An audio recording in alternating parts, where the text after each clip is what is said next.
buddy, put that thing back in its holster. We haven't gone anywhere. I don't understand. Check out the MichaelDukesShow.com for information on how to get access to the podcast. Welcome to the party, pal.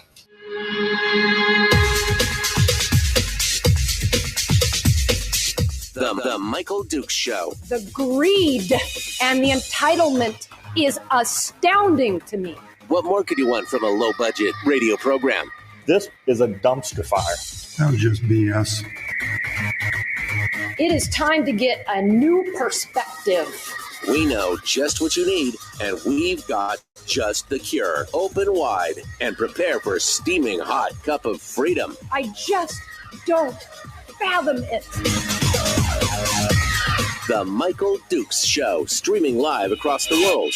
And live around the world on the internet at MichaelDukesShow.com and across the state of Alaska on this, your favorite radio station and or FM translator. Good morning, my friends, and welcome to the program. It is the Michael Dukes Show, hour one of the big radio broadcast, and we are we're ready to go. We're ready to go, ready to talk, ready to discuss all the things that are important to us from around the state and around the world, but mostly around the state here. And we're ready to get things ready to rock and roll. Good show today.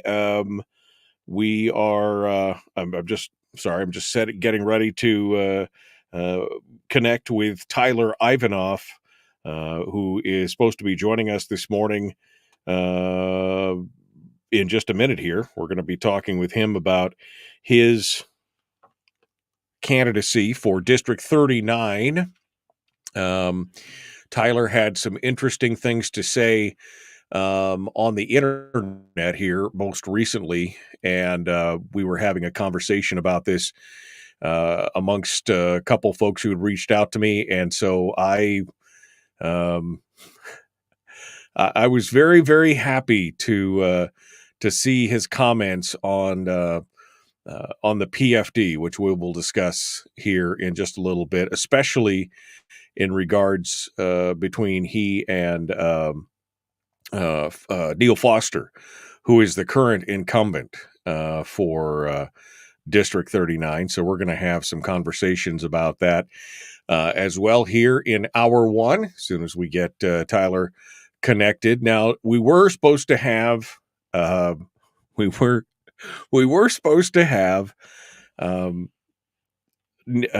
Begich on the program this morning, and unfortunately, Nick ended up again having something else going on. So we're talking with him here in just a little bit, and hopefully we'll have it'll be next Monday, but we're working on it. Let's just put it that way. We're working on it, and we'll see where if he can come back every 2 weeks between now and the election day. That would be good. We're trying to get more information out there. Had still not heard back from Mary Peltola's campaign, who we had reached out to along with all the other candidates for office who had publicly filed. So I guess we'll see if Nick wants to come on here and discuss it. All right. Let's take a look at this here. This is what Tyler had to say on Facebook. This was on Friday, right? Yep, on Friday. So this is what he had to say. PFDs were announced to be $1,702. This year, the legislature took 75% of the market value draw, POMV, from the PFD and gave Alaska families only 25%. Under the original formula, dividends would lawfully be around $3,500. If we do the math, a family of five would be receiving $17,500 rather than $8,500. He said, I initially ran for the House of Representatives because I wanted to protect the original formula. My opponent didn't believe his constituents needed a full PFD and forever changed the formula. Before flip-flopping on the PFD issue, we must remember that it wasn't long ago when Neil Foster didn't support a full PFD. So, I mean, that's pretty much the that's pretty much where we're at right now.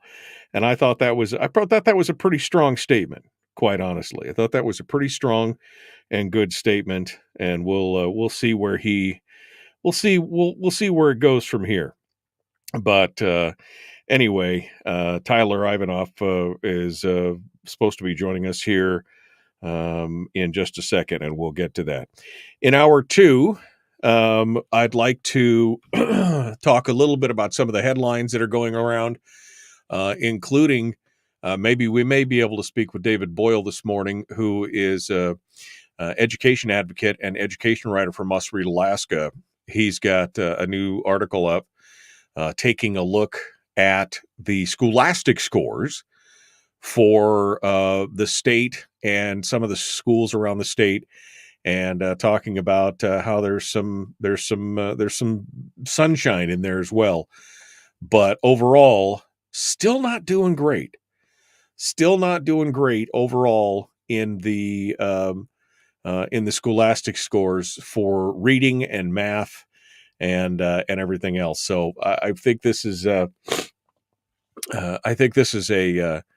good article to go through. It gives us kind of a feel, kind of our finger on the pulse of where things are going in public education and what we need to focus on to try and keep and get all this stuff ready to rock and roll for these students to be able to go out there and face the world.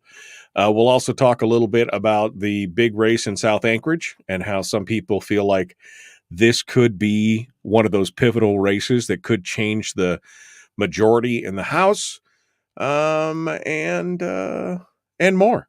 And I guess I get more. So we'll get to all this and discuss it this morning. I hope you had a great weekend. How was your weekend? Mine was very busy, and I'm I'm feeling like winter is not only coming, I feel like winter is here. Now, it is a little warmer here this morning. A little bit warmer than it has been, but on Friday morning it was like 34 degrees or something. And I'm a little concerned. That winter might be here a little bit, sooner than I was ready for. But that's okay. That's okay. We're gonna make it through. I hope you've got all your honeydew list done and ready as well. I hope you're going to get all that squared away.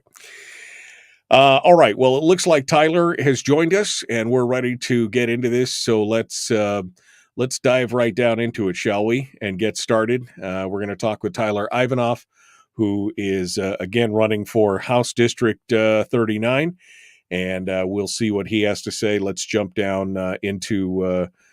Bring Tyler out of the green room and start the discussion. Good morning, Tyler. How are you? Good morning, Michael. I'm doing pretty good. Thanks for having me. Well, I appreciate you coming on. I got to tell you, somebody sent me a link to your comments about the PFD with the PFD announcement and everything else. And I thought that was, very strong. And I appreciated that, because I think that's one thing that keeps getting lost in all this chatter and the political, maneuvering and everything else, is the fact that it is Alaska families who are being affected most by the taking of this PFD, this, quasi tax on the PFD, is that they're the ones, especially those who are on a fixed income or in the lower income brackets, they're the ones that are truly feeling this. And so I wanted to bring you on to talk about your candidacy to begin with. So we'll get to the PFD stuff, but first off, let's talk a little bit about you, who you are, where you are, where you came from. Let's get a little bit of background about Tyler Ivanoff. All right, cool. So I'm Tyler Ivanoff. I teach fourth grade. I live here in Shishmaref. This is actually my third time trying to run for House District 39. I was born and raised in Elam, a smaller community on a Norton Sound. and I've been living here in Shishmaref for the last 9 years. But the first couple of times, so in 2020, I decided to, see if I could unseat the incumbent through the primary. So I registered as a Democrat. Um, I lost that by maybe 18 votes. That was in the primaries. And that was to get onto the main ticket. It was before ranked choice voting. And later on that November, I ran as a, as a write-in. So that didn't go through.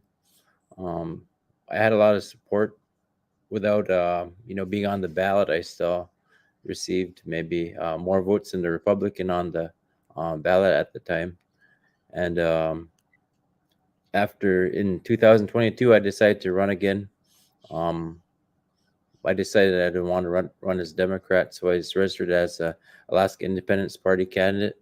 And during the, we did okay in the primaries, and when it came down to the general election, I actually was down by 3 votes up until the absentee ballots got counted, and that's when I lost maybe by 96 votes. So it was a real close race in both races, and I'm here for the third time and the third go around. Right. What made you decide to throw your hat in the ring to begin with, Tyler? I mean, what I often ask people, what exactly made you lose your mind, but what made you decide to jump into this race from the beginning? Actually, I was, I'm part of Alaskans Against PFD, theft. There's a group on Facebook, and I was a part of that group. And inside that group, it gives you, every detail down to, how the people in the legislature vote. And man, we weren't getting our full dividend. It was 2019. It had been like the third year after Governor Walker, changed the whole dividend formula.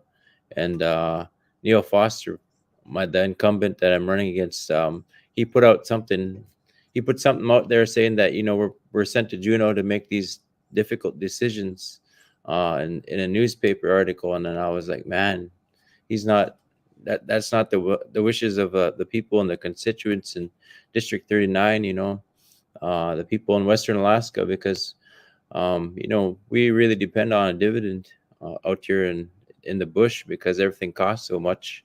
The fuel costs a lot to heat our homes.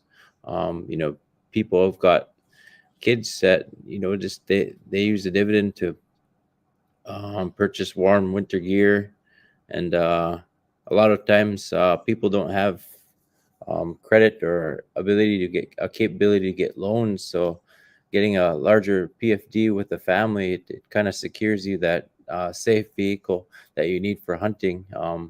Because sometimes you go out in the ocean 50 miles, you're passing ice, and you might be in some difficult condition where you're stuck in a storm. You got to have that good outboard motor. Or if you're traveling out in the winter, in the 40 below weather, you need to make sure you're able to get home. So having that extra boost in income for people who don't have the capability to get a loan, or to get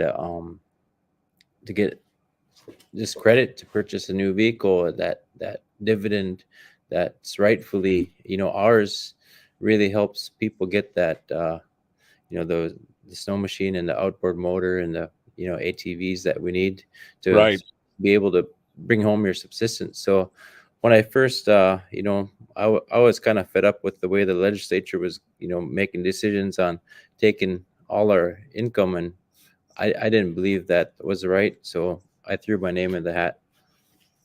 All right, Tyler Ivanoff is our guest, candidate for House District 39. We're coming up against the break, so we're going to take that break real quick, and when we come back, we'll have more discussions with Tyler. We'll talk specifically about the PFD. We'll also talk about fiscal plan for Juneau and his unique perspective from the bush as to what state government provides and what the PFD could help provide as well. We got a little bit of it right there. We'll be back with more in just a moment. The Michael Duke Show. Common sense, liberty-based, free thinking radio.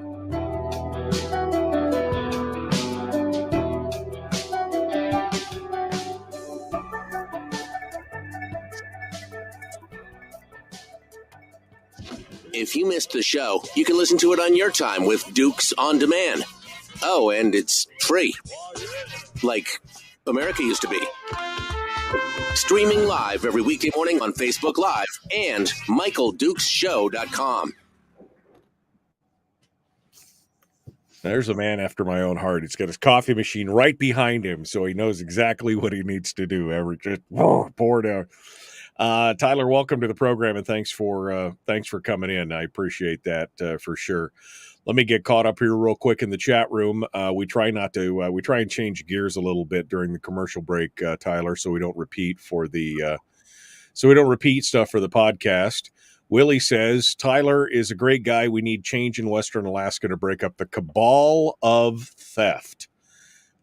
Which I think that's how a lot of people feel. You tell me, Tyler, do the people in your communities, even those who have been supporting traditionally Democrats and others who've kind of been doing the business as usual routine, do they feel like the PFD do they feel like that's a theft, or is it just kind of, it is what it is? What's the feel amongst your fellow residents out there in the bush?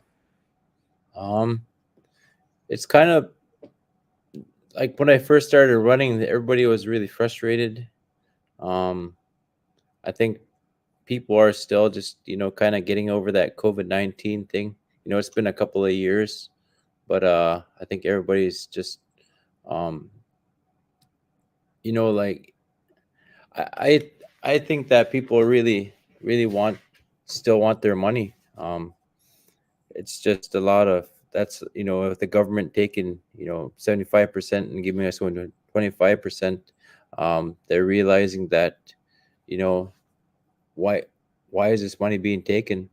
A lot of people could use the PFD, and they're realizing that, the legislature is just, taking your money, and not putting it where maybe that it needs to be spent.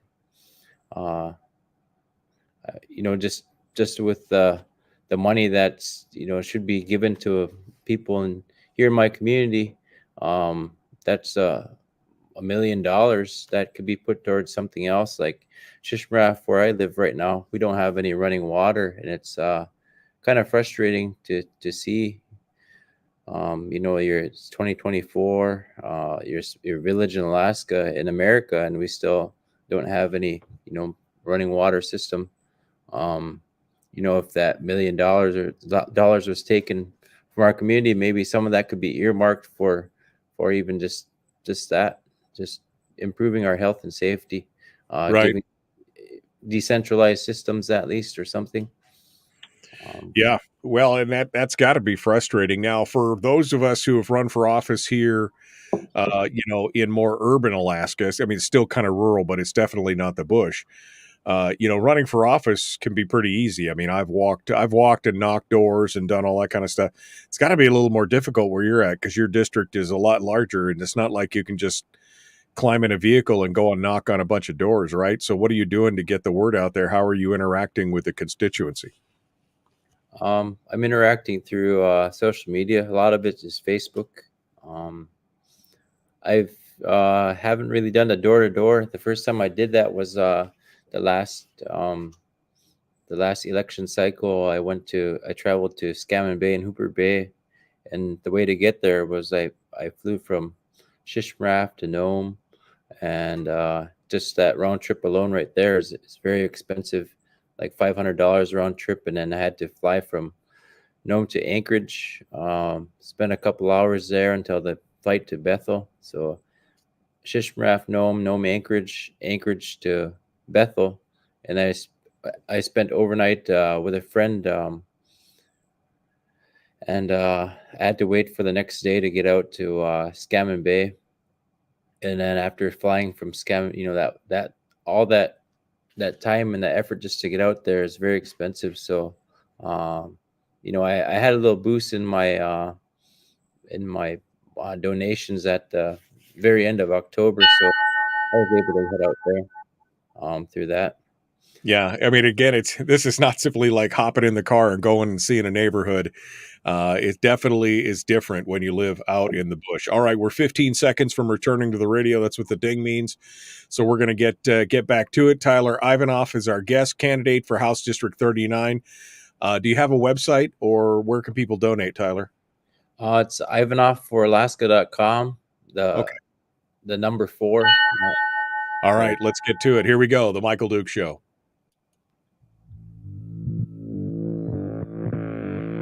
Public enema number 1. Oh, wait, sorry. Public enemy number 1, which makes more sense. On the other hand, he's a little bit of a pain in the Michael Duke Show. That's right. Pain in the something. That's what it is. The Michael Duke Show, Common Sense Radio. Tyler Ivanoff is our guest, candidate for House District 39. We were just talking about the difficulty of trying to campaign out in the rural areas and how difficult it can be. It's not like simply hopping in a truck or announcing you're going to have a coffee clatch at some little local coffee shop. So Tyler's doing some yeoman's work out there trying to get things done. Tyler, you were just talking about the PFD and the effect on the bush and all the things that you just listed that people are using the PFD for. I mean, we heard that you guys were just using it for trips to Hawaii and, you were buying big screen TVs, or you were doing this or you're doing that, or, I think that's what some people just don't understand, especially it seems like people in the legislature, that the PFD is kind of a basic foundation. I mean, the average income in the rural villages is pretty low, and yet if you get that full PFD, you could increase a lot of these people's annual income by 20, 30, 40, 50%. So it does make a big deal in the communities, right? Yeah, it makes a huge deal. It's a lot of people. It's like a boost of income to at least get by. People got a lot of bills. Coming from rural Alaska, you got the heating bill. Energy, the electric bill has gone up since the price of fuel has gone up. So just having that extra boost of income really helps.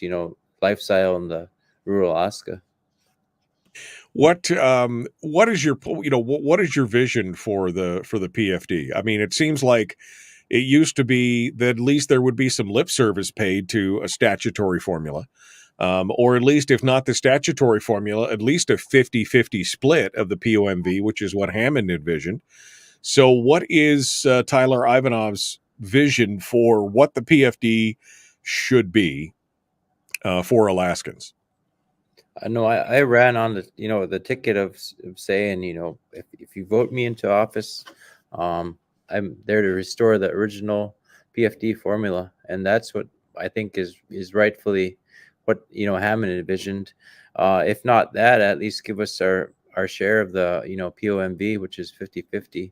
So I believe that we shouldn't balance the budget just by saying, oh, we got this whole pocket of money.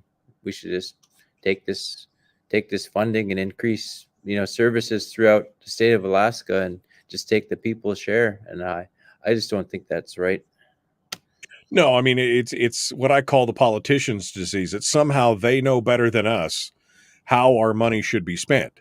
And they continue to say, well, the people in the bush should be happy because we provide all these services and we provide all these things for them, and that they should be happy that we're taking the PFD to pay for those services. They should be, I guess, grateful to us for doing that. What are people's reaction to that? I mean, that okay, so you're getting services that people in the bush may, but shouldn't they have the opportunity to decide what to do with their own money? Yeah, I believe we should have the opportunity to decide. It just seems like the incumbent that we have now, Foster, he's been kind of flip-flopping on the issue. He hasn't fully supported a full PFD. He was part of that Muskox party that was in 2016 that changed it all. When Paul Seaton was the chair of the House of Representatives. I just believe that, it's not right to take the PFD from the people. Um, Right. I kind of having like a brain fart right now. It's a little early. It's Sorry. okay. No, it's okay. It's okay. Just get some more coffee in you. But you made a valid point. They continue to balance the state budget on the back of the PFD. So the question becomes, and this goes back more towards a fiscal plan. The question becomes, if you are successful in getting a statutory PFD, which I think a lot of us, especially listeners to this program, would support, if you were able to get a statutory PFD, then the question becomes, well, how do we balance the budget? Is it a cuts situation? Is it do we cut it back to where we're living within our means, or do we need to institute some kind of tax, or how do who pays in the long run for the size and scope of government we have if we stop them from stealing the money from the PFD? I would think I would lean more towards cuts. Like even this last year, they increased the base student allocation. I work in the school. Just throwing more money at the schools is not going to fix the problem. You gotta retain teachers. You gotta get it's all about fixing what's inside the system to make it a better running engine, and just throwing more money at it's not going to fix that. And that's the ideology that some of the people in the legislature think that will fix education, is to throw more money at it. And that's kind of the problem, is they're throwing all this money at education, but where's the money going to come from? It's going to come right from the permanent fund, and I don't think that's right either. Right. Well, and you mentioned, the retention of teachers. That's been a big thing. And we heard that, if we did the base student allocation, it would help us retain teachers, et cetera, et cetera. But I mean, you're working in the trenches. Is this strictly, and I know the governor proposed a plan to have teacher bonuses and things like that. Which do you think would do a better job, the increased BSA, or would the governor's bonus plan, would that have incentivized, or is it really about money? And is it more about the working conditions or the culture of what's going on in the schools? What do you think is causing this lack of stability in teacher retention, et cetera? I think first of all, a lot of people move to maybe a better better job where they might have a pension. Right now, the teachers are getting paid through it's a tier 3 contribution, so it's a direct contribution to the retirement system, and the state matches you. So it's not the same system that they had 20 years ago. It was tier 2 or tier 1, where it was more like a pension model.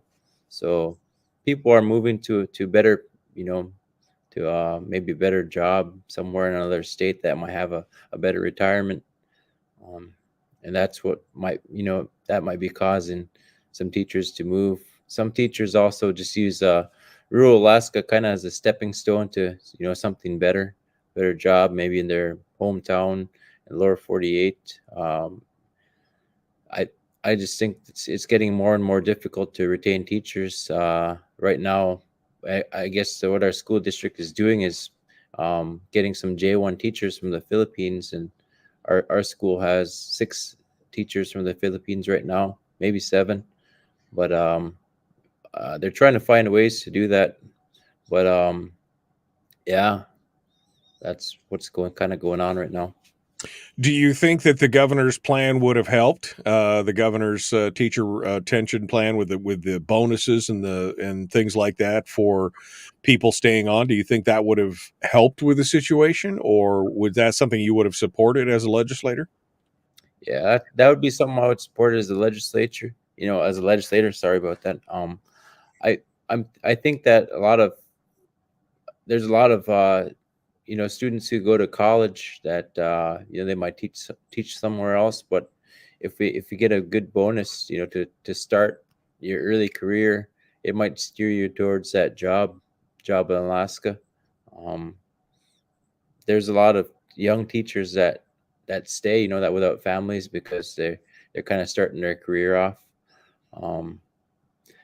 I would think that would really help steer teachers towards rural Alaska, urban Alaska, and yeah, just some Help 'em. people feel that they're not getting paid as much, uh, being a teacher. So Yeah. Tyler Ivanoff is our guest candidate for House District 39.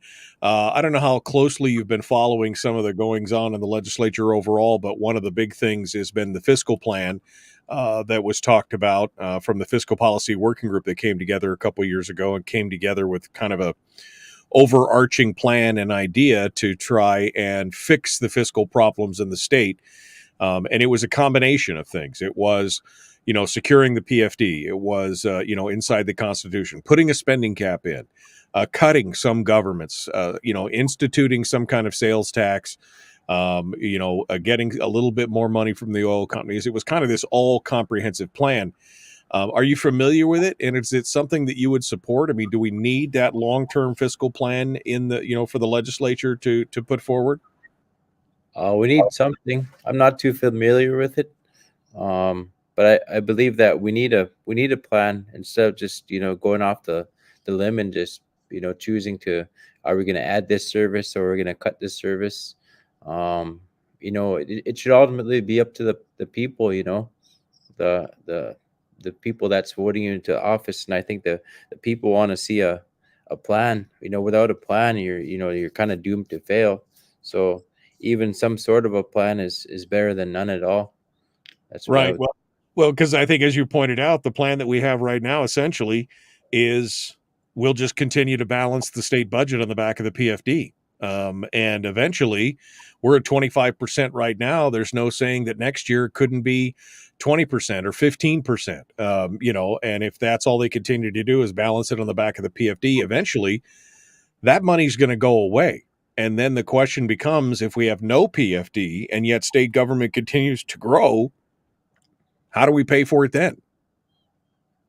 Yeah, we've got to find some solution to this problem that we have, and um, just coming up with a plan is the first thing. Yeah, coming up with a plan and actually being able to execute it. And Ben Carpenter and several others have been focusing on trying to get this comprehensive plan in there. And it sounds like that's something that you could get behind, some kind of plan to balance the budget out and to give us some kind of long-term fiscal stability. Yep. I think it takes more than just one or two people in the office to make a change. It's got to kind of be a wave. People that really believe that we've got a problem, and we've got to fix this problem. Right now, the way that with the current legislature that we have, some people don't think that way. They think that the PFD belongs to the government, and that was not the way it was originally set up. And that's why I'm still continuing to run for office, and why a lot of people still trust in my capability to run. Tyler Ivanoff is our guest candidate for House District 39 out in the bush. And that district includes, like you said, you're in Shishmaref, down towards Scammon Bay and all the other. I mean, it's a big district, right, Tyler? How big is it? What does it encompass, real quick? Um, it's huge. There's 33 communities. Shishmaref, we've got the Bering Strait region, and you got the Lower Yukon region. There's about 15 villages in each community, and also it has Nome, which is the largest community in the district. So I think it's 33 or 31 communities, but it's huge. I think it's the size of probably what they've compared to the size of Uruguay. one district the size of Uruguay. All right, we're going to continue with Tyler here in just a moment. The Michael Duke Show continues. One final segment dead ahead with Tyler Ivanoff, candidate for House District 39. You can find him on the internet at Ivanoff4Alaska.com. That's the number 4. Ivanoff4Alaska.com. You can go there, check out his website, donate to the cause if you want, find out where he stands on the issues. We're going to be back with more. The Michael Duke Show. Common sense, liberty-based, free thicket radio.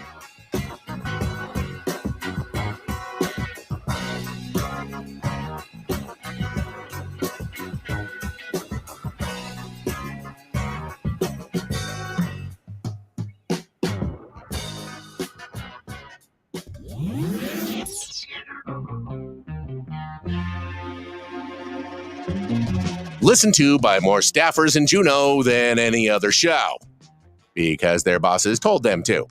And after what they just heard, oh man, they're going to be pissed. You're a bad, bad man. The Michael Duke Show.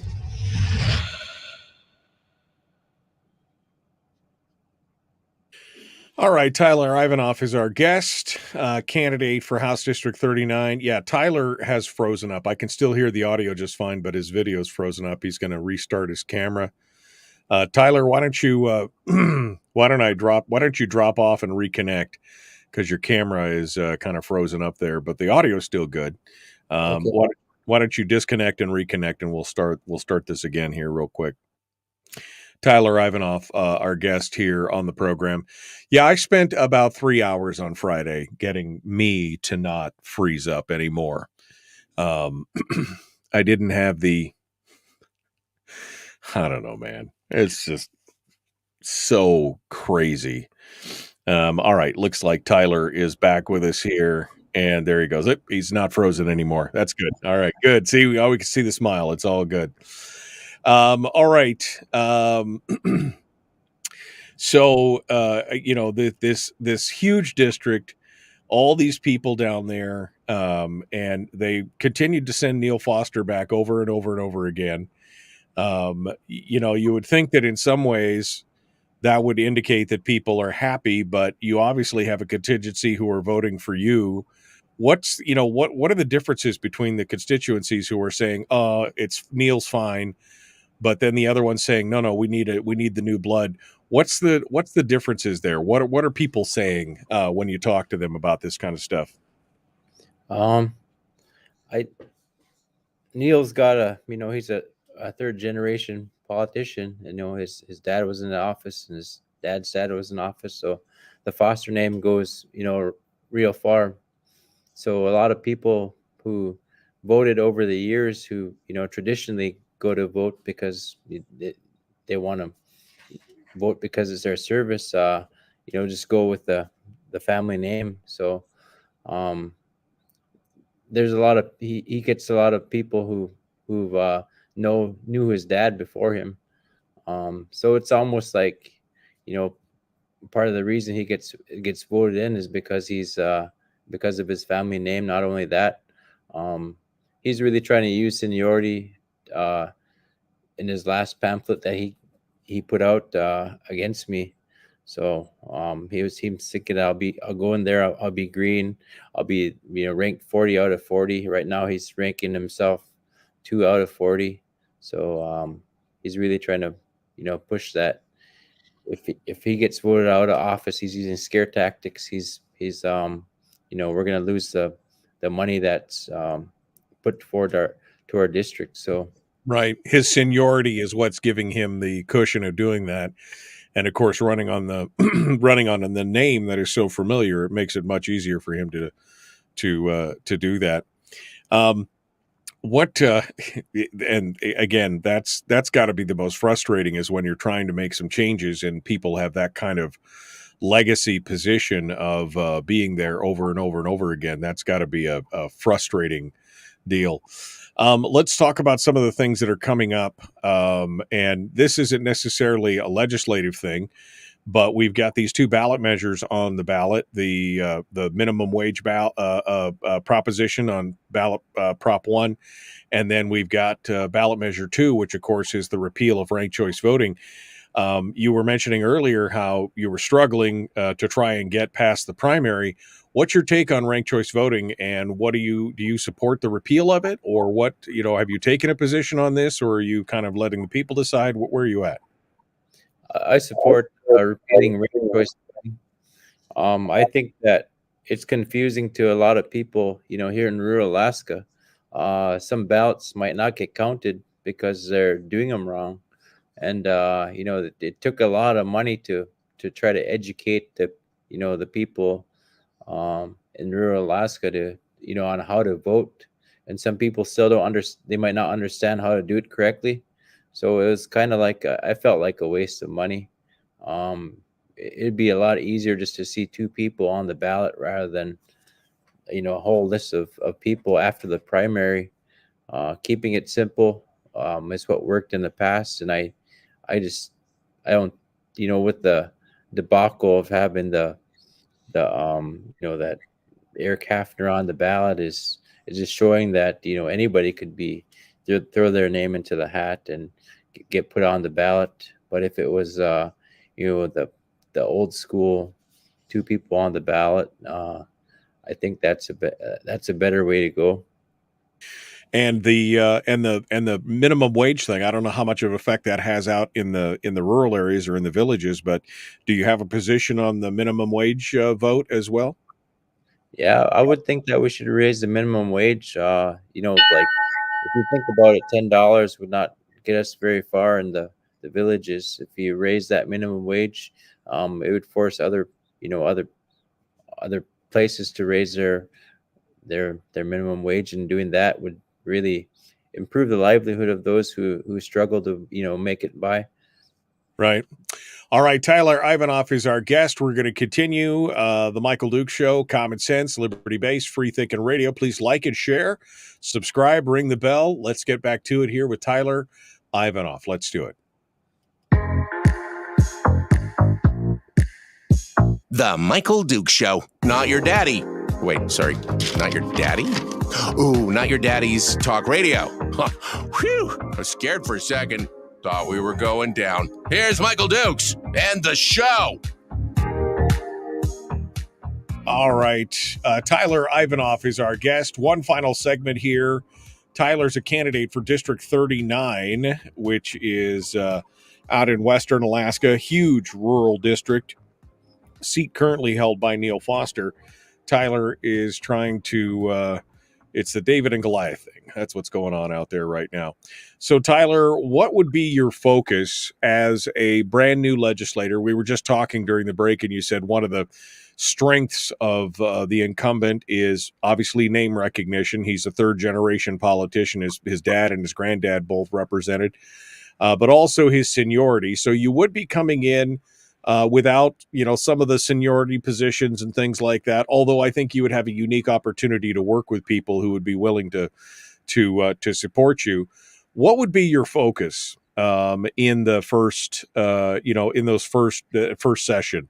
What were the things that Tyler would be immediately passionate about and focused on for that first, 120 days in the legislature? My passion is just to, try to change things here in our district, rural Alaska, to really try to bring more infrastructure to the communities, improve education, and just continue to find ways to balance the budget. By balancing the budget, we really could give back to the people what's rightfully ours, like the permanent fund. I'd really push to find ways to put the original formula into the Constitution. One of the largest things that's going on in our district too is the decline of salmon. This has been happening for a large number of years. It's been happening for maybe over 30 years, but the salmon population has been really in decline, and I would try to write a bill to put more money towards securing ways to try to retain the population and make it grow and rebound. I think one of the issues that's is out there is the trawling industry is catching our salmon. So addressing that and trying to that's kind of like a David and Goliath story in itself. Just the livelihood of the people in Western Alaska is a staple. Salmon being a staple to their food, and just finding a way to retain the salmon population and help our people is my biggest issue right now. Right. Well, and it is a huge issue. I mean, this continual decline means that they're getting their take is getting smaller and smaller and smaller, and especially when it's something that they built an entire lifestyle around, that subsistence lifestyle, it would be it would definitely be a frustrating thing. You've talked about the PFD. Do you support enshrining the PFD itself or the PFD formula in the Constitution? We had the House Joint Resolution 7, which would have enshrined a payment, but not the actual formula. There's been talk, and before there had been previous attempts to enshrine the formula in the Constitution. Do you think that that is? Do you think that that is the important an important step? Is this something you support? That would be something that I support. By enshrining it into the Constitution, it would ensure that future generations get paid out for the PFD. Or my children, my grandchildren, if I have grandchildren in the future, just the future generations would also continue to receive the fund that was set up by the original creators of the permanent fund. This I believe this is money is the people's money, and it shouldn't be taken away. And with the sometimes the legislatures say, oh, if we spend too much of the permanent fund, pretty soon we're not going to have it. That's kind of a lie. It was created to continue to go on forever. It was something that was created not to be dipped into. And Jay Hammond didn't want legislators to. He realized that if the legislature got into it, soon there would be no more permanent fund. So, Right. Well, that actually led me to you actually jumped the gun a little bit here, because there has been this push to, I mean, we currently have access to the earnings reserve account, which was part of Hammond's vision. That was, you could have access to that part of it, but the permanent fund itself would be hands off. And now there's this push to combine the two funds and give them access to that, which it sounds like you would not be a fan of, not giving them access to the corpus of the fund. You'd be afraid that they would eat the seed corn. yeah, that's right. I would, it's like, it's real frustrating to understand that, you've got this fund here, and, before there was a formula that gave the people the money, and instead it's almost like an involuntary tax that can't be written off. If there is a way to write it off, it would really help a lot of people. But you got this large pool of money that the PFD, the POMV, that's distributed out. The government is meeting on how they should spend it, and without having a say for the people. And it's kind of frustrating. It really frustrates No, me. absolutely. So you would say that any major change to the PFD should be voted on by the people. I would say that's your take on it, is that they should vote on that. Yeah, that's essentially what I'm saying. I get kind of a little tongue twisted and a little bit. No, that's fine. The PFD, the permanent fund dividend itself, has a big impact, and we've talked about that. You've talked about what people are doing. It's not like they're buying trips to Hawaii or big screen TVs. They're putting fuel oil in the fuel tank, or they're buying new vehicles to be able to operate safely in the harsh rural conditions and things like that. Is that a message that's been resonating with people out there? I mean, it seems like since, in 2016, 2017, when Walker first vetoed half the permanent fund, people were outraged. Well, here we are 8 years later, and it seems like people are kind of meh, it is what it is. Are people in the rural communities still upset about it? Is it still one of their prime issues? It's still like it's 50-50. People, maybe the people who really relying on it are really frustrated. But everybody, Walker got elected by rural Alaska, and he was kind of there running as a I guess he started off as a Republican, and realized maybe he wouldn't have gotten the votes, so he switched to became a write-in, or I totally forgot how it goes. But Yeah, he went. independent with Byron Malott. That was he combined with Byron Malott, the Democratic lieutenant governor.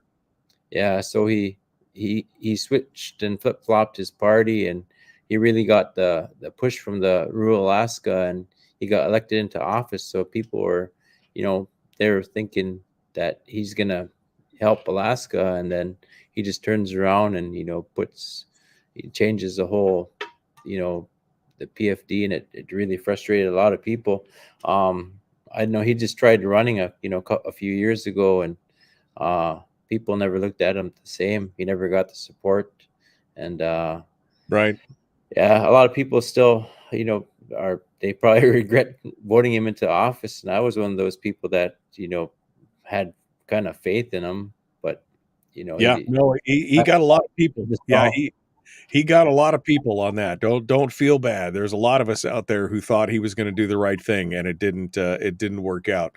We're down to the last 2 minutes here, Tyler. So I want to give you a chance to to hit on anything that we missed or any other issues that you wanted to focus on, and then kind of your elevator pitch to why people should vote for Tyler Ivanoff in House District 39. I I just really it'd be awesome to get more donations to be able to travel out to the you know to the other communities in the district. You really should vote for me because I'm just a regular person like a lot of people in the district. The guy who's the incumbent, he kind of comes in and out of the district. He doesn't really, I've got people that from Nome that tell me that they barely ever see him around. So he kind of just visits Nome. He probably lives in the Anchorage area. So, I live in a district. I live the life of the, majority of the people in the district, and I live a subsistence lifestyle. I'm here to fight for a subsistence lifestyle, and, I'm ready to, give a voice for our people.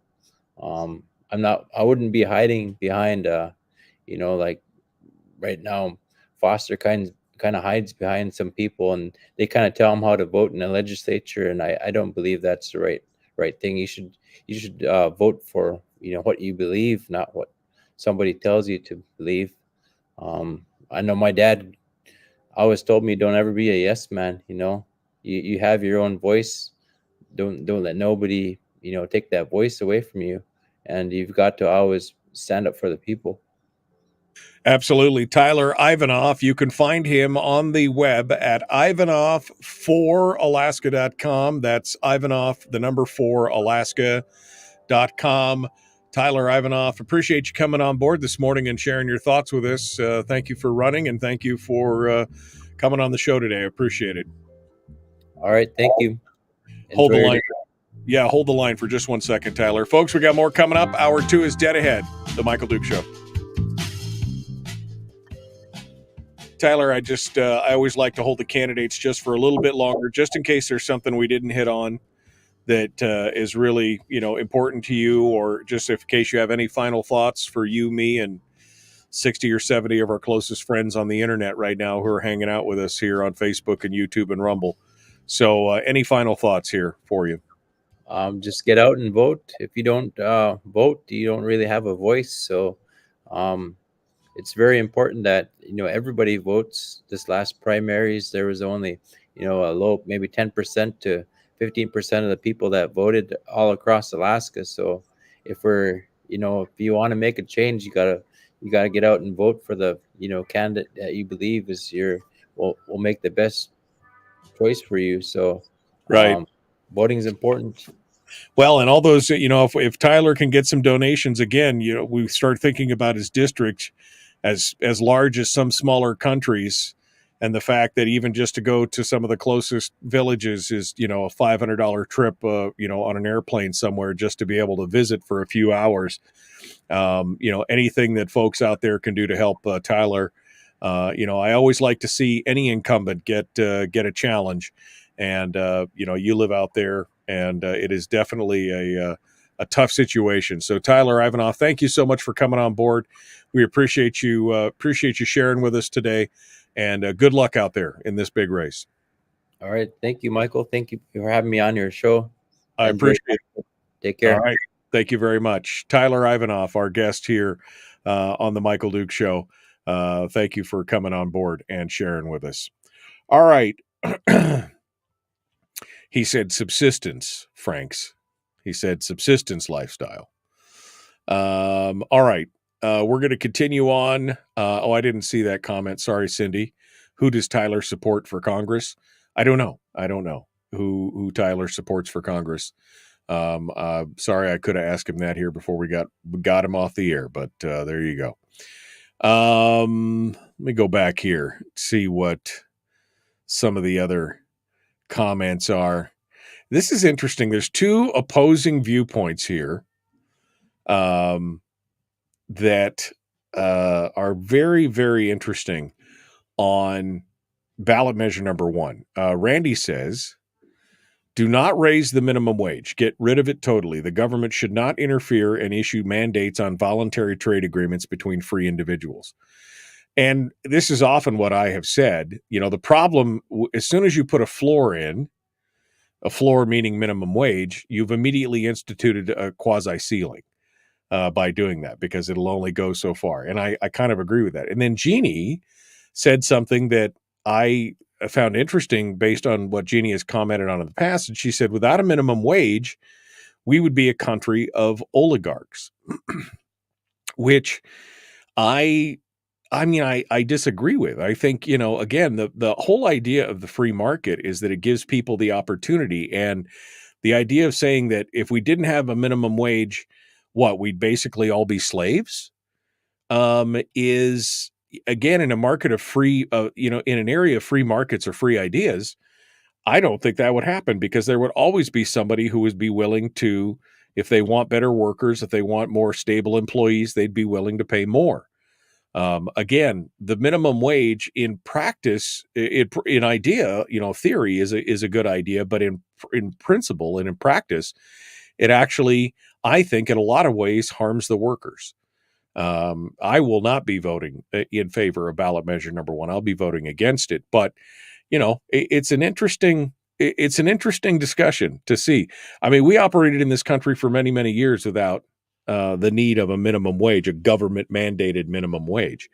And I think we would be doing just fine, if not even better, without it. The thing is, here's the thing, what people seem to forget about a minimum wage is that it has to be paid for somewhere. Somebody has to pay for that minimum, for if there's an increase in the minimum wage, somebody has to pay for it. And the bottom line is that we pay for it. We pay for it. As consumers, as people who are consuming whatever product that these businesses are producing, they're not eating that.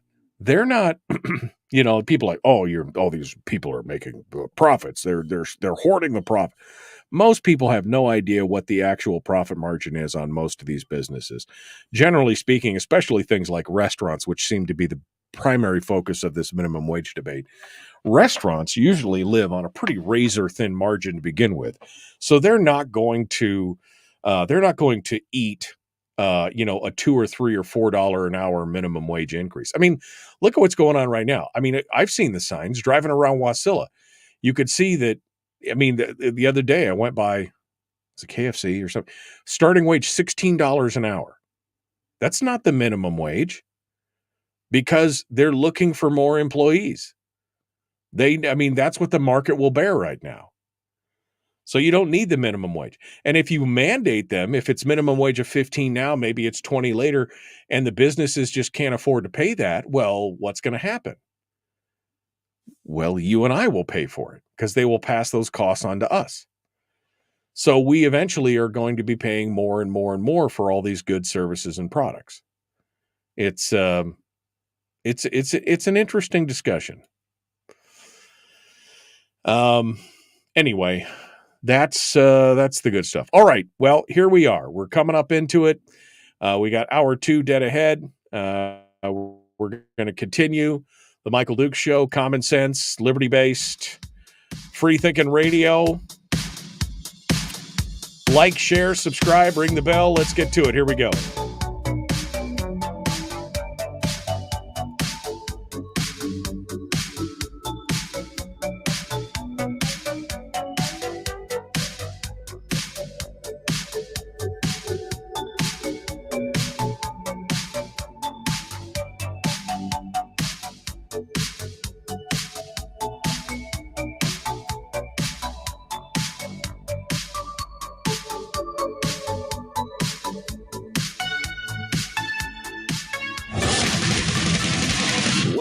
Buddy, put that thing back in its holster. We haven't gone anywhere.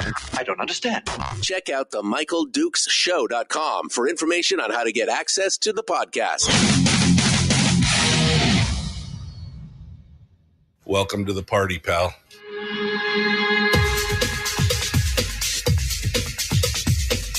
The Michael Dukes Show. The greed and the entitlement is astounding to me. What more could you want from a low-budget radio program? This is a dumpster fire. That was just BS.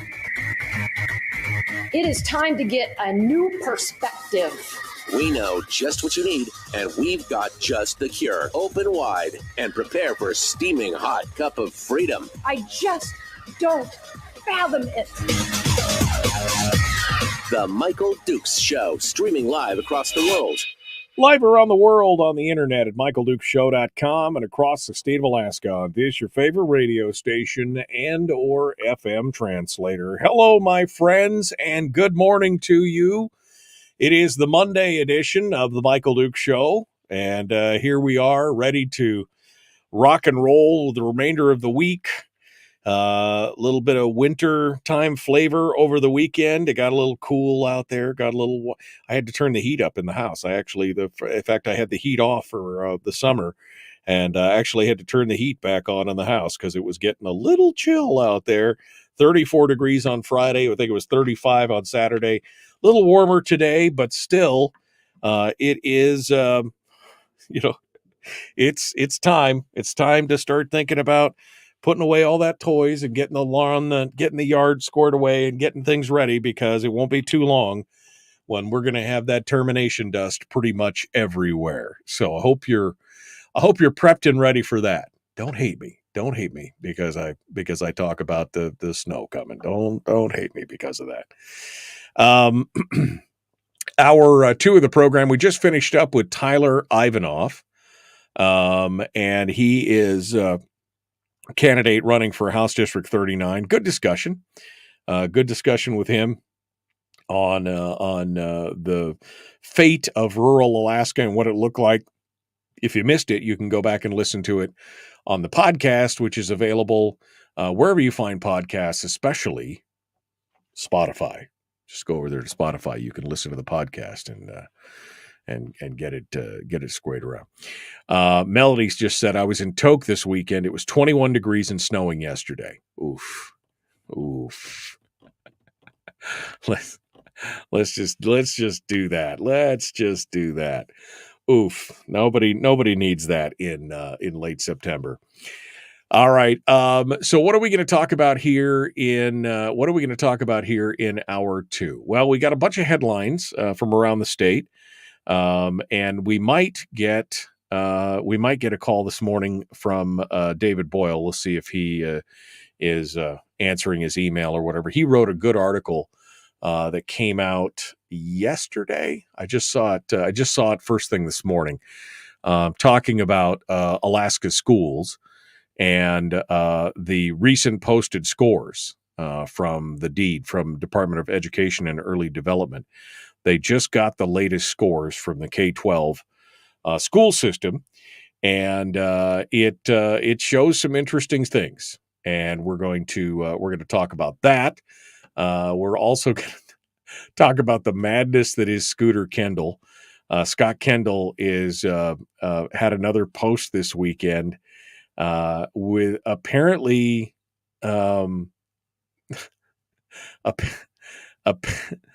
apparently he's trying to put these conspiracy theories onto all different kinds of people. I had to laugh because Suzanne Downing has a interesting story on this and kind of shows how crazy that part is. We're also going to talk about the public hearing for the 2 ballot measures. And the big one is the race down in South Anchorage. This is an interesting race and could help decide the outcome and the makeup of the majority in the House for next year. In fact, Calvin Schrage, who is I love how the ADN, it's true. He is an independent, but he caucuses with the Democrats. So I don't know how independent he really is. But Schrage was quoted in this article from the ADN saying, "I'm telling you, this seat's going to be the seat that determines who has the majority next year. All eyes are on this race." Now, this is the seat that was formerly being held by Laddie Shaw. Laddie has retired and is ready to move on. He has endorsed Lucy Bauer. Remember, this was a 4-way race. This was Lee Ellis, Brandy Pennington, Kai Holland, and Lucy Bauer. Those are the 4 people that were running in this race.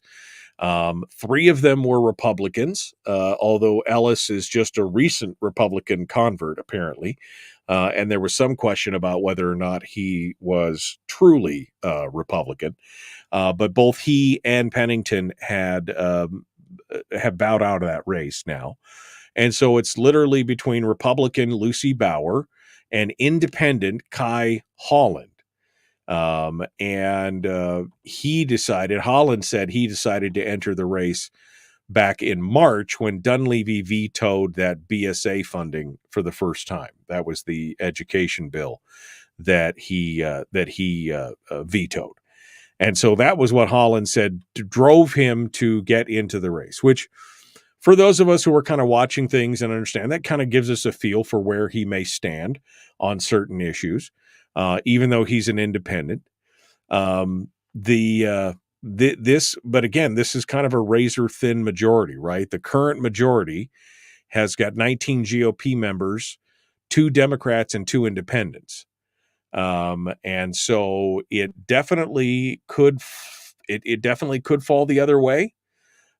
We don't know how this is all going to suss out, but it's something that we should be paying close attention to.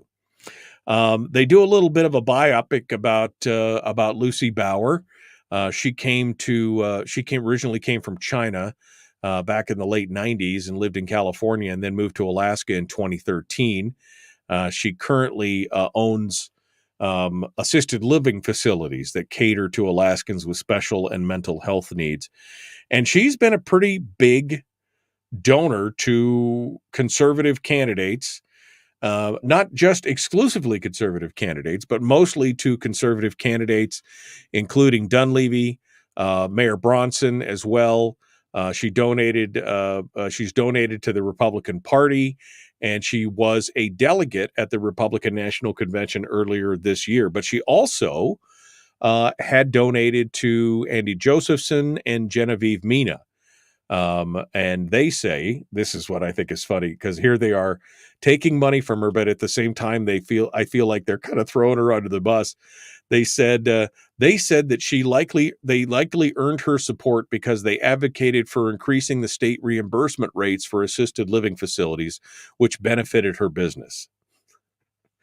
But I mean, there's no interest like self-interest, right? I mean, this is the same thing. I mean, isn't that the same thing that Donald Trump has said, though? He gave to all those people because they were helping his business. So I don't know if that's necessarily going to turn people. I don't know if that's necessarily going to turn people off or not. Ask about her political spending. She wrote that she supports, quote, candidates who are committed to protecting individual freedoms, promoting responsible resource development, and fostering strong communities across Alaska. And what I thought was mostly interesting is that she did not respond in person to an interview request from the ADN. She did everything in writing, which, I mean, I that might be kind of clever, quite honestly. I think that might be kind of clever. She did not respond to a comprehensive candidate questionnaire distributed by the Alaska Beacon either earlier this year. But she did respond to a questionnaire from the Alaska Family Council, which we know is a pro-life organization that is out there. And in the questionnaire, she did say she would support amendments to the state constitution, removing protections for abortion access. Kai Holland, on the other hand, did not respond to the Alaska Family Council's survey. Laddie Shaw, giving her endorsement, said that he felt like her impression was that she would focus on education and safety social net programs if she was elected, and he said she thought she would do a good job. And I think that is that says a lot to me. I trust Laddie Shaw's judgment on a lot of this stuff, so that's a good thing for me. On the other hand, Kai Holland, who has been here forever, apparently, he was graduated from Service High School in Anchorage and then moved to Oregon to study mechanical engineering. He returned to Anchorage in 1999 and has worked a variety of jobs, including in the oil and gas industry and at the University of Alaska. So this is going to be a very interesting race, and we have not had either of these candidates on the program. I would really like to get both of them, so I'm going to make it a priority this week to see if we can get one or both of these candidates on the program to talk about where they stand on some of these things. And I think that is I think it's super interesting. Now, what was really interesting to me was that Kathy Giesel, who's this House district is part of her Senate district, had originally endorsed Ellis in this race, but has not weighed in either way since Ellis decided to drop out. Although Ellis did endorse Kai Holland, which I thought was kind of weird. I mean, he was running as a Republican. Now he's going to endorse I think that kind of puts paid to a lot of the discussions about whether or not Kai Holland if Ellis was actually a conservative candidate. We had him on the program. He said all the right things, but again, the question of him just being a brand newly minted Republican not too long ago, it does raise some questions for me on that. I've just got to say it does. Not that people can't endorse whoever they want. Not that they can't have dichotomous beliefs, right? Who maybe some diametrically opposed beliefs in some ways, but it does I think it puts paid to a lot of the questions about whether or not Ellis was actually running the race with an actual conservative bent or not. Endorsing Holland, I think I don't know if it was a kind of a final screw you on his way out the door, because apparently there was some hard feelings over the three Republican candidates. Apparently had a meeting before the election to say, if we don't win the primary, we should all, whoever the bottom two are should back out. And apparently he had given some pushback on that, but eventually he did. Anyway, what I found interesting here is that Kathy Giesel had endorsed Ellis, but has not endorsed Holland yet. She said, I'm still weighing out whether to endorse Kai Holland, although she said that Ellis's endorsement of Holland does have an influence on her decision-making. So this is one of those races to watch. And if you have extra time and money, you may want to educate yourself on the candidates in this district. And maybe even if you don't live in the district, you can volunteer, you can donate money, you can go out there. And so if you want to just, one side or the other, because this race will, I think, could be pivotal in making all this, making this House majority work the way that it's supposed to, at least to maintain it. Because it is on the ragged edge. This House majority, it's kind of precarious in this regard. All right, we got more. We're coming up on the break right now. We've got two more segments. I'm going to go ahead and open up the phone lines. So I want to talk in the next segment. I want to talk a bit about these public hearings on the ballot measures. And some of the comments this morning have made me want to kind of get your take on not ballot measure number 2, but ballot measure number 1. So we'll talk about that. But the phone lines are open, 319-527-3864. The Michael Duke Show continues. Common sense, liberty-based, free thinking radio. Back with more right after this.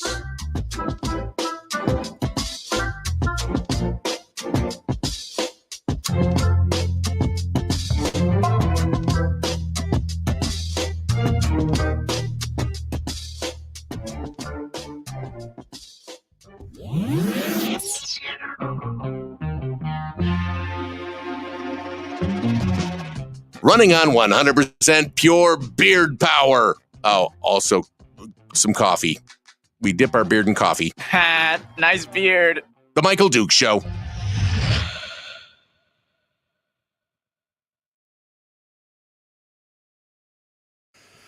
Okay.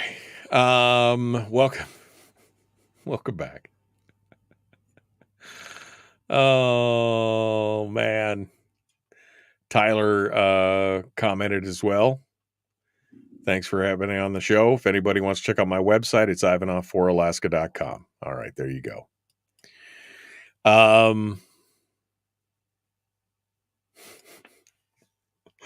Brian says he's supposed to go to Umiat this week. Umiat. Oh man, that sounds like fun. That sounds like fun. Kevin says, oh my God.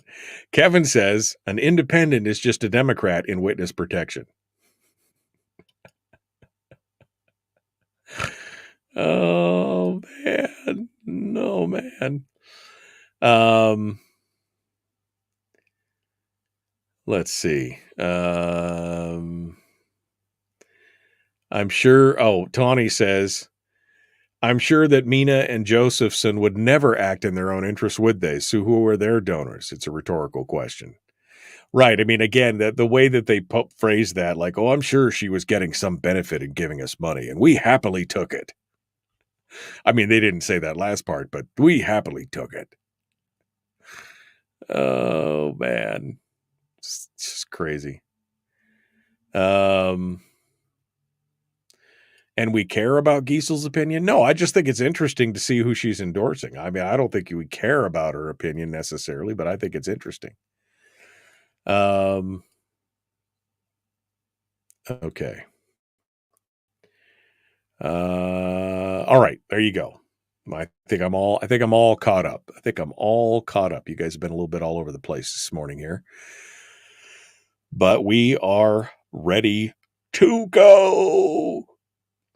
Kevin, whoa, dang it. The screen just jumped. Where is it? Kevin just talked about there we go. Kevin said the free market should drive all. As our employee base stabilizes, if a business wants to keep employees, they will pay them correctly. I mean, which I agree with. If you want to retain good employees, you have to pay them a wage that keeps them engaged and, make sure that you are the most attractive option in the room. That's what it should all be about. All right, we're going to get into that here in just a second. If you're in Anchorage, see, it's only for blah, blah, blah. I want to live with feral cats.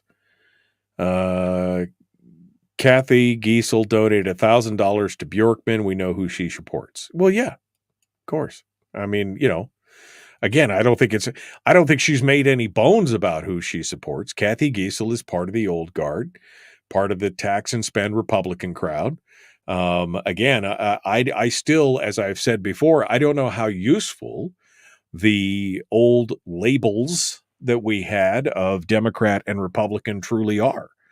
I think you can break down the philosophies in the legislature to, more pro-government spend, take the PFD side, and the smaller, more limited government spend, keep the PFD, statutorily or 50-50 or whatever. That's I think that's what the labels should be I think that's what the labels should be. I think that the R and the D labels are, don't get confused here. I think it's very easy to get confused at this point. So, I think that the more useful label will be the big government crowd, the big spend crowd versus the small spend, the big government crowd versus the smaller government crowd. That's it right there. Okay. We're ready to go. We're ready to jump into this. Let's get to it. Free market should drive all, says Kyle. remember that when the Cook Inlet tax credits come up again. I still believe it. Still believe it. We'll talk about. I'm not a fan of the credits, so I believe that as well. All right, here we go. The Michael Duke Show, Common Sense Radio.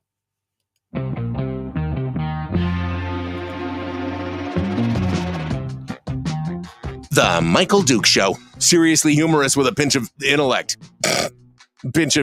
Sorry. That is humorous. Here's Michael Dukes.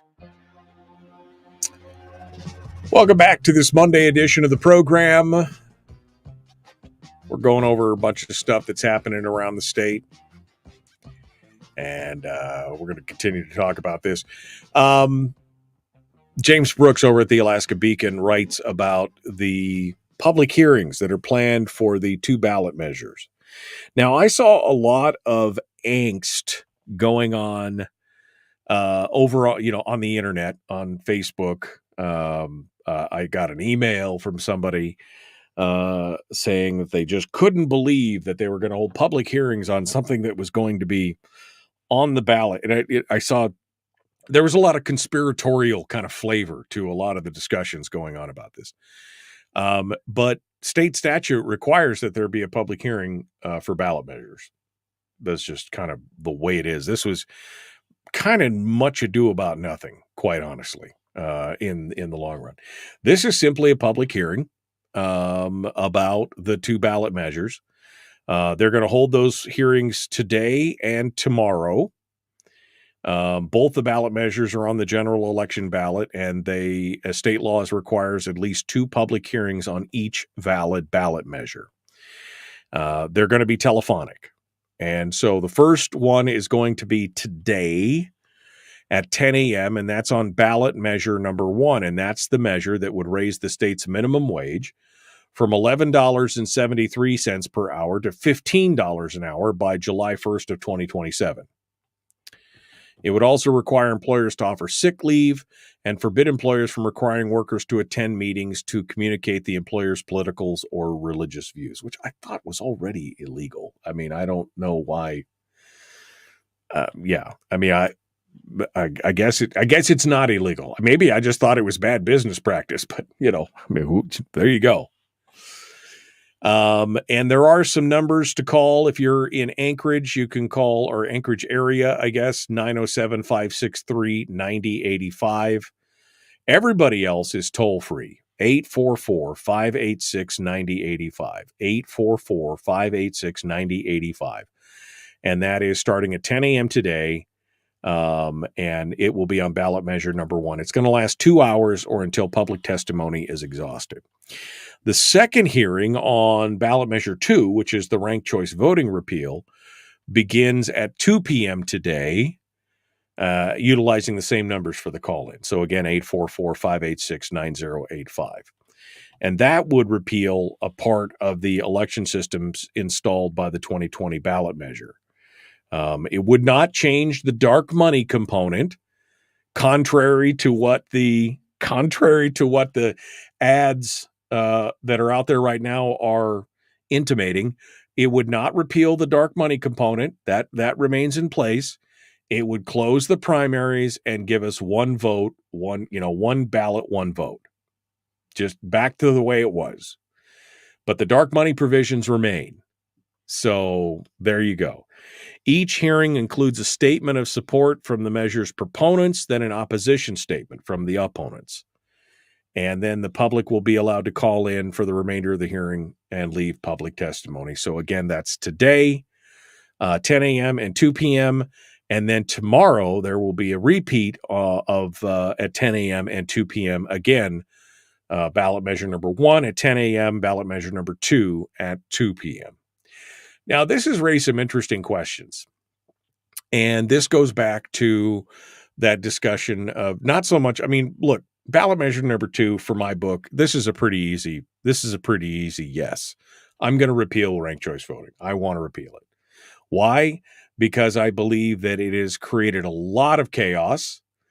And I think that the Democrats' recent lawsuit against the state of Alaska has proven how detrimental it can be for to have all these multiple candidates up here. Even the Democrats have acknowledged that they were afraid it was going to take votes away from their prized candidate, right? Their chosen candidate. Even though they keep telling us that it's good for Alaska, it's good for, it's good for all the people out there, and it's the more the merrier. The fact that they spend however many hundreds of thousands of dollars fighting this out all the way to the Alaska Supreme Court shows me that it's not good for it was good for them in the first couple races, but then when they got somebody else on their ballot that hits on their person, then they break out the lawyers and move towards it. I think it just shows that this is not a great thing. So I don't think that there's any question in my mind that ranked choice voting needs to go. So voting yes on one for me is a no-brainer. I hope it is for you. If it, maybe you've got a different point of view, but for me, that's a no-brainer. Ballot measure number 1 on the way, which really hasn't had much, there hasn't been a lot of discussion on it. There hasn't been a lot of discussion on it. And I think it's going to be interesting to see when that vote comes through, what the breakdown is it going to be? Because we've had several people in the chat room who've said that Tyler just said he supports repealing ranked choice voting, but he also supports raising the minimum wage. Because in an abstract way, the idea of raising the minimum wage for a lot of people sounds like a no-brainer. Well, of course, we want everybody to have a living wage. Of course, we want people to be able to, of course. It sounds like a no-brainer until, of course, you start asking questions like, that one pesky question that we keep asking, which is, who pays? Who pays for that minimum wage increase? The bottom line is that you do.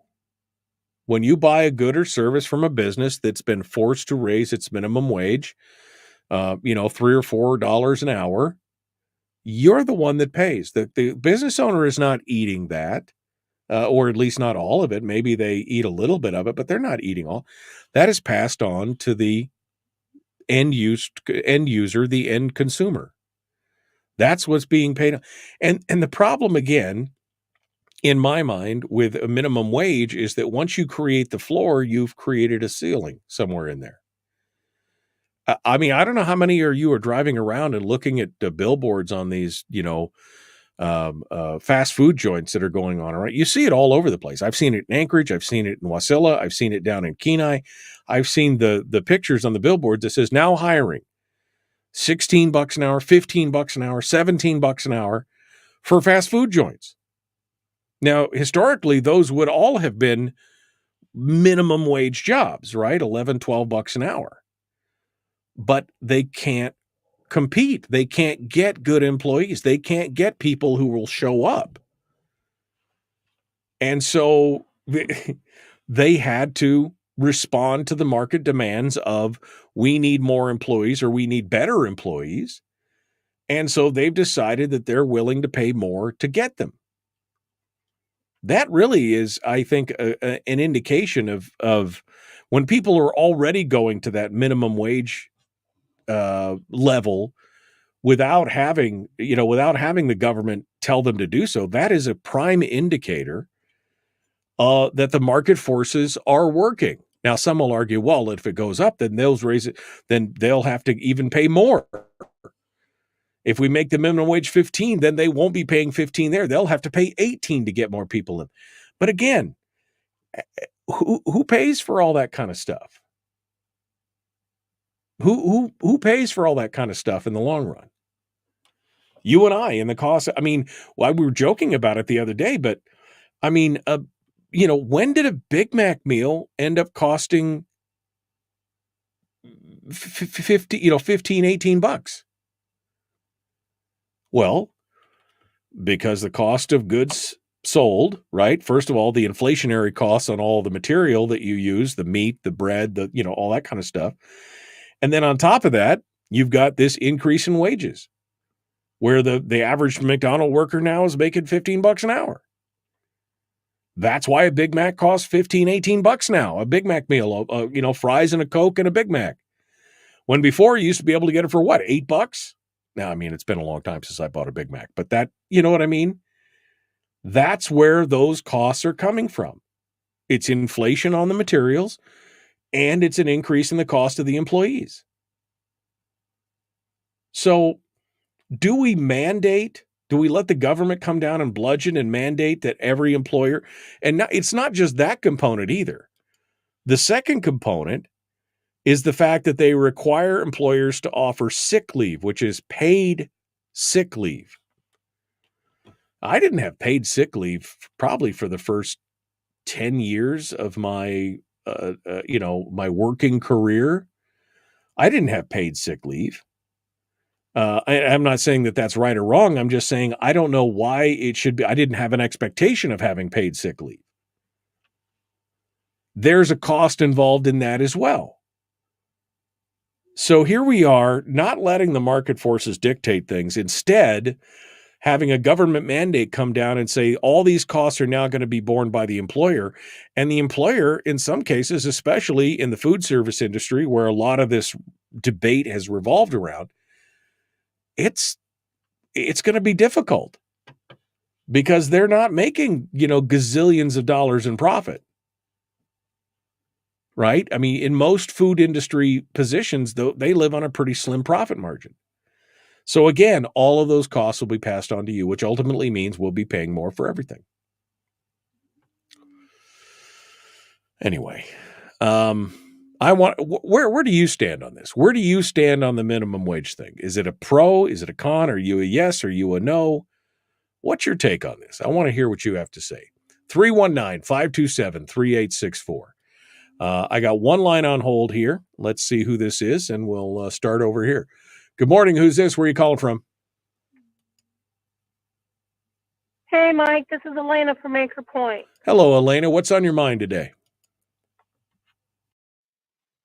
Well, you talking about minimum wage and what it does to the workers, what it does to the boss, what it does to the economy, and it does exactly what you said it does, because in South Dakota, where it came from, they had that on their ballot measures, on their voting app, tickets.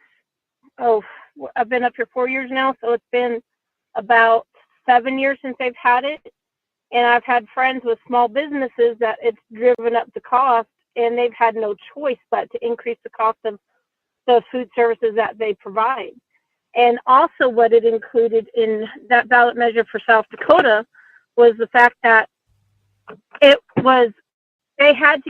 worker had to get a mandatory raise. What was not based on their job performance, but that was mandatory raise every year or every 2 years. And, I'm all for making a decent wage. If you do the job, great.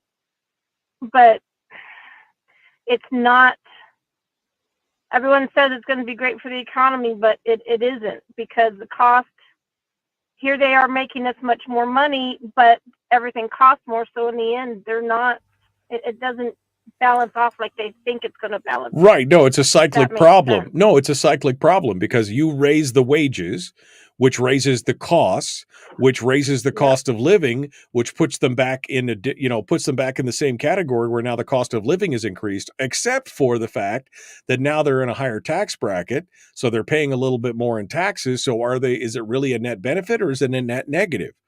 And that's the thing. Wage control. Yeah, wage controls definitely are problematic because you can't control. The economy it's got to figure its own way out. The economists keep saying, "Oh, we can go in here and do this and do that," and then they FAFO, and then they can't figure it out because why is it not responding the way that we want it to respond? Because the free market is an organic thing, and you can't control it in that way. Because there are unintended consequences, and the raise of it is going to create it. Go ahead. And then as far as the mandatory sick leave, paid leave, mandatory health insurance, some small businesses run on a small staff because they can't afford that. If you look at how they run that stuff, it is not, they go under.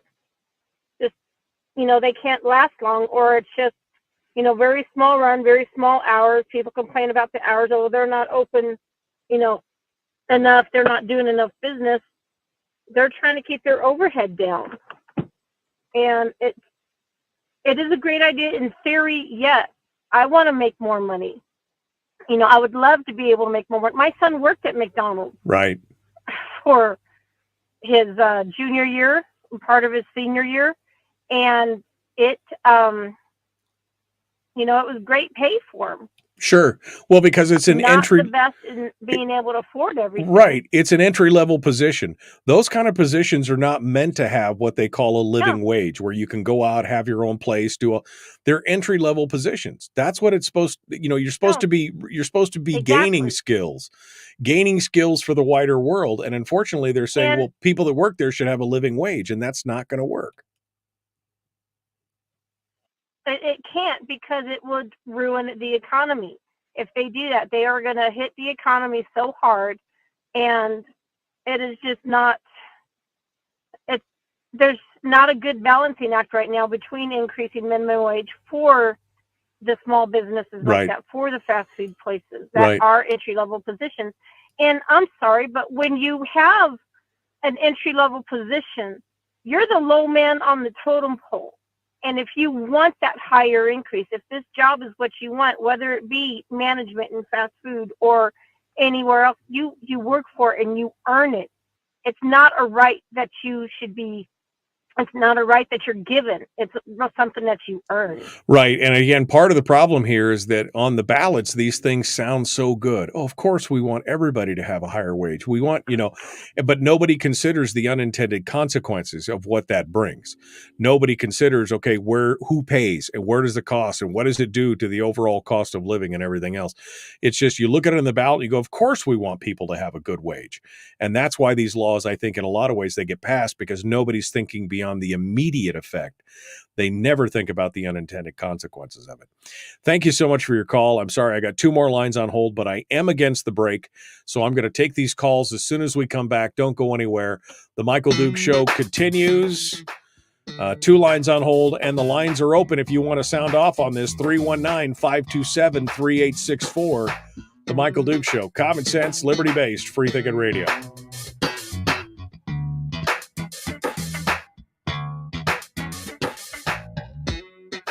We're broadcasting live through a series of tubes, allowing all of these entities to provide streaming stuff going on the internet. Well, it's kind of hard to explain. Sorry.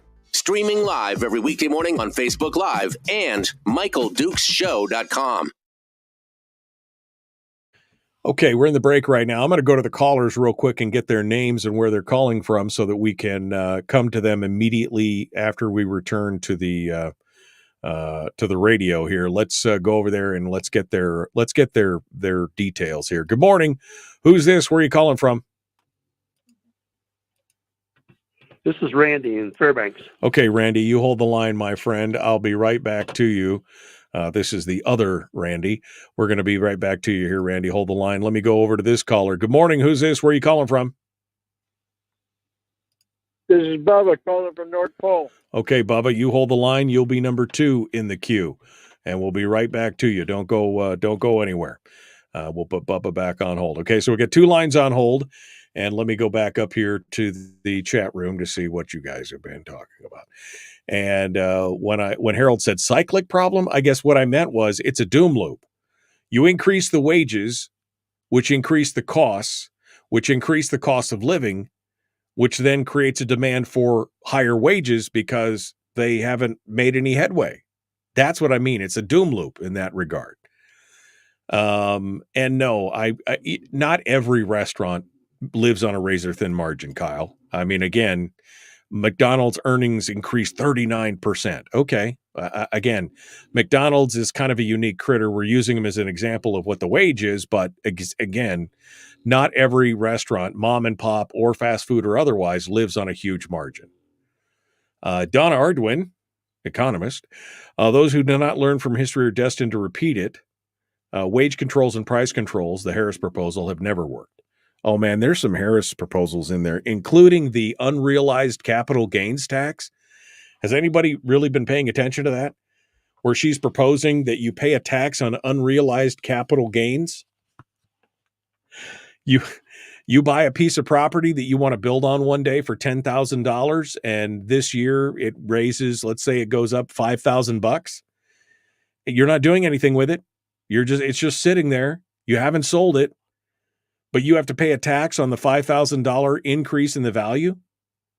Or maybe it's a stock or something. You hold it, you have it, and her proposal is that you're going to pay a tax on whatever unrealized increase you have.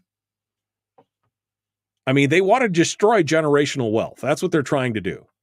Like if I bought something and wanted to pass it on to my kids, I bought a business or a piece of property, paid $100,000 for it, and wanted to hold it for 20 years to give to my kids when I die, and they have something that oh no, I have to pay an unrealized gain on every year between now and the time that they give it away. I mean, it's madness. It's absolute madness. Chuck says, good morning. I remember earning spending money as a kid by picking berries. That's now illegal, and minors can't work because of minor work laws. Things are so screwed up these days that I doubt it could be fixed. We live with it, I guess, ? I mean, yeah, again, this is a governmental problem. They're trying to stop slave wages and child labor. But at the same time, we all worked for a few bucks here and there when we were younger. It's how we got some work ethic, right? It's how we got.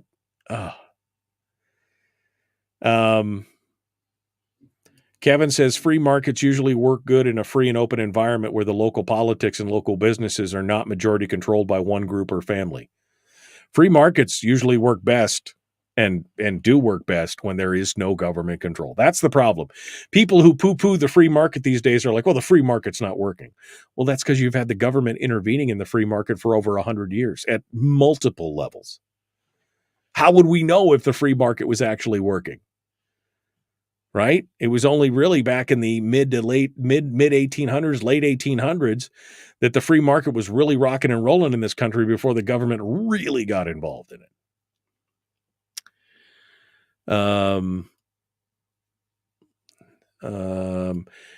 Terry says, if ballot measure 1 passes, it would shut down my daughter's bakery, working their tails off to be successful, keep costs low, part-time employees. Daughter and husband work 14 hours a day to be successful. That's the thing. I mean, it will hurt small businesses. Those are the ones that will be hurt the most by this minimum wage law. Again, the major big companies, the franchises and things like that, they're not going to be as hurt by that because, again, they're already paying a minimum wage, that new level of minimum wage. It's not even going to hurt them. Wait, is it even legal to have multiple Randys in Fairbanks? I do say, I do say that, yes, it is possible to have multiple Randys. And I did say, Kyle, yes, I know. I used McDonald's as an example, but I'm just saying those costs continue to go up. That was my example for that. And you're right. Your doom loop theory dooms everyone to low wages forever because inflation won't stop. No, but when it's mandated, that's the problem. If it's doing it through the market forces, that's one thing. But when it's mandated, you create an artificial rise in those things. And that's where part of the problem is. All right, we got to go. The Michael Duke Show. Common Sense Radio. Like, share, subscribe. Let's do this.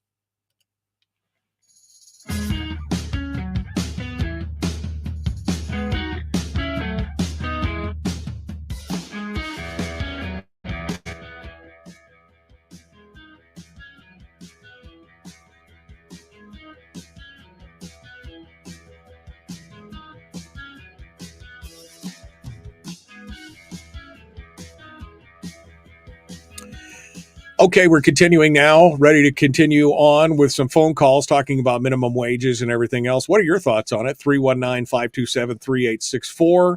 Randy is in Fairbanks. No, the other Randy. He's in Fairbanks. He wants to say some things about it. Randy, what's on your mind? Well, I remember when $15 was a living wage. I'm not so sure it is anymore. No, I mean, I agree. $15. Hello? Yeah, $15 used to be a big wage. I mean, back in the day, of course, inflation and everything else. You used to be able to buy a brand new Mustang for $3,800. So I mean, yes, there are times they do a change, but yeah, what is a living wage?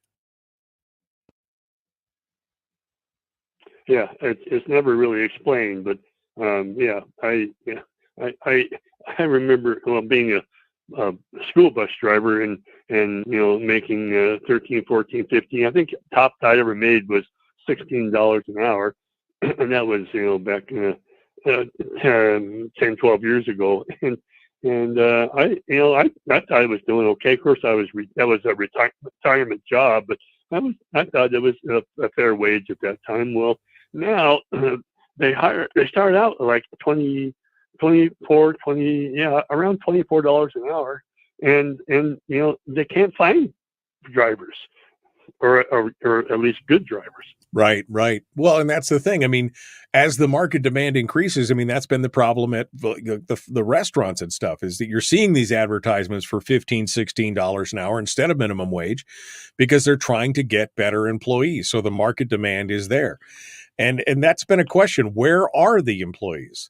Like you said, $25 an hour is a pretty solid wage for today. But they still can't find employees. What is the problem? Is there something? I mean, what do you think is going on with that? I don't know. I was born 77 years ago, and things are so much different now than in the 50s and 60s when I first started working. Yeah, no, definitely a different age for sure. All right, Randy. Well, thank you for your call. I appreciate it.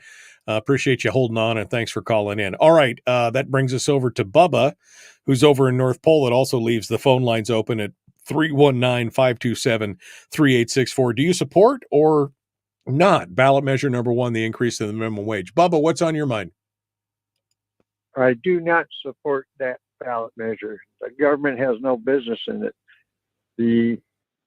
I had a hamburger shop in Kent, Washington, where I had quarter mile one direction was Burger King, quarter mile another direction was McDonald's.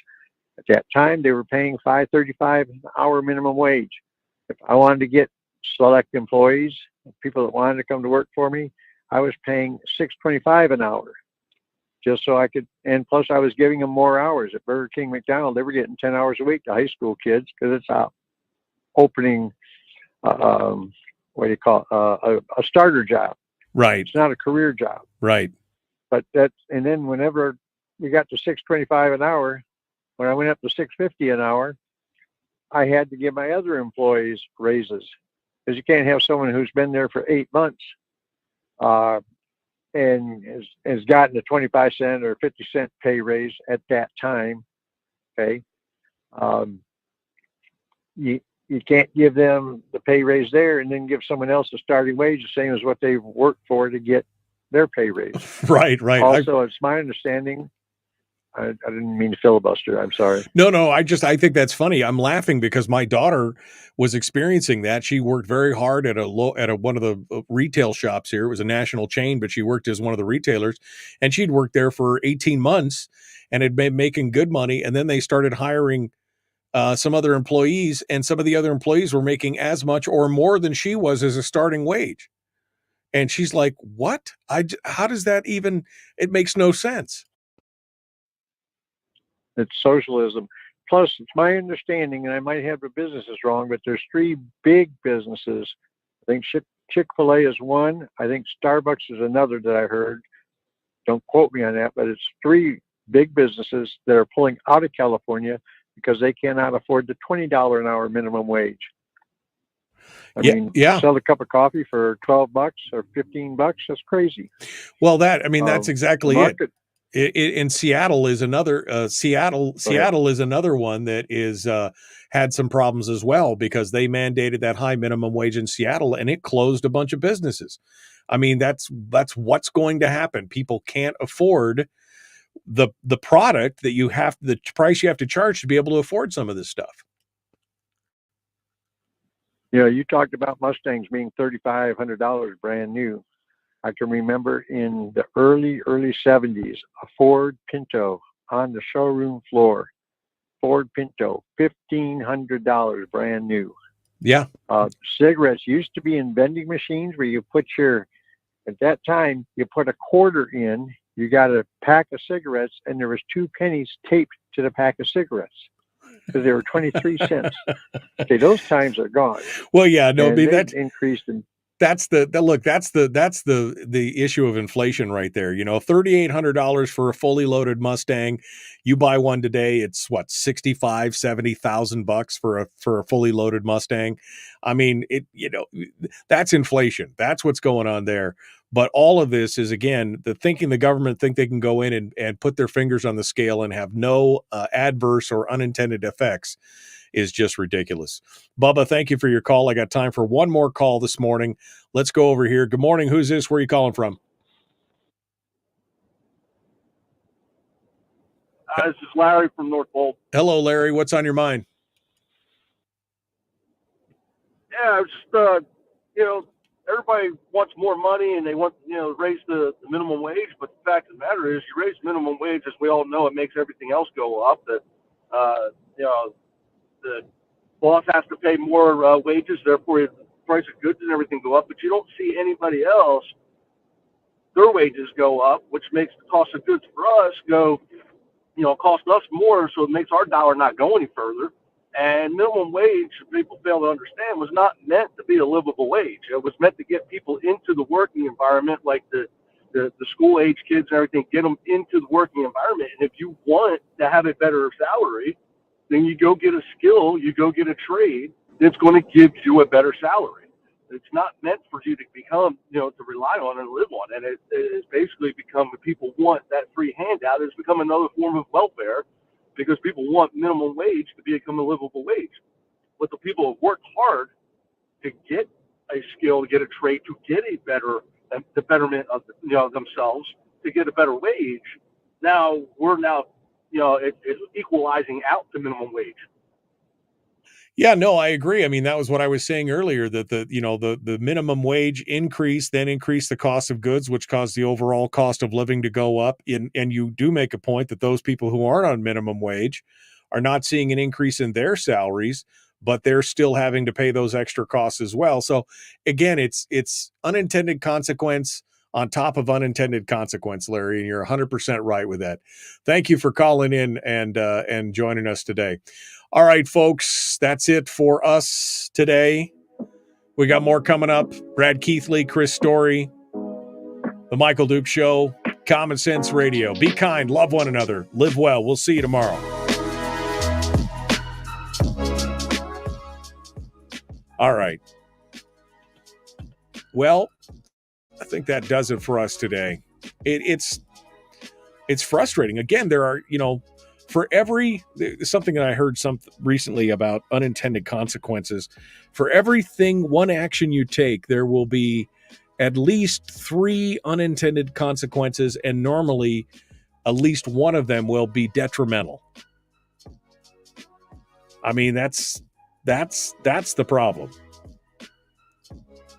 And that you just can't foresee what some of them will be. Although in this case, we could see what a lot of the effect is going to be because we've done this before. We've been here. We've done this before. We know what's going on. And Larry was right. The minimum wage was not meant to be a living wage. It was meant to give people an opportunity to get into the workforce and check it out. Yeah. All right. Well, we got to go. Thank you, my friends. I appreciate you being part of it today. We will see you tomorrow. Have a good one.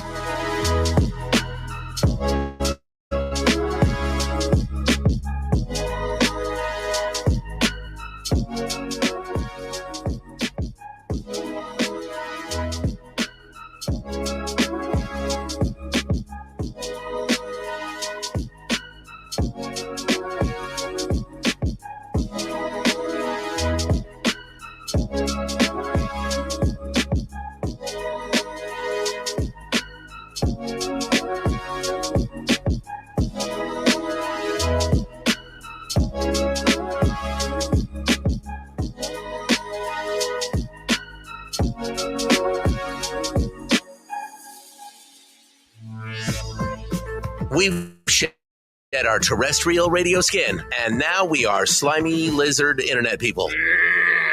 It's the Michael Duke Show.